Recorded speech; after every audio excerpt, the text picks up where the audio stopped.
महापालिका निवडणुकीमध्ये दिलेल्या गाजावाजा आणि केलेल्या आश्वासनाची आठवण सत्ताधारी भाजपला सत्तेत आल्यानंतर राहिली नसल्याचं पुन्हा एकदा स्पष्ट झालंय.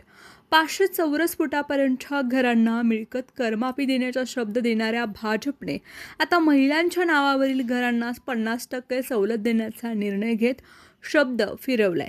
त्यामुळे भाजपने पुन्हा पुणेकरांना आश्वासन देऊन गाजर दाखवल्याची चर्चा आहे.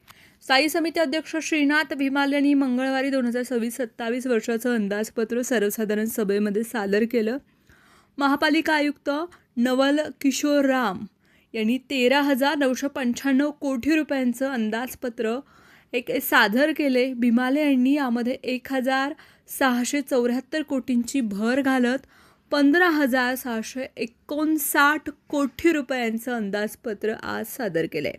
अंदाजपत्रक सादर करताना भिमाले यांनी महिलांच्या नावावर असलेल्या 50 चौरस फुटापर्यंतच्या घरांना मिळकत करात 50% पर्यंत सवलत जाहीर केली.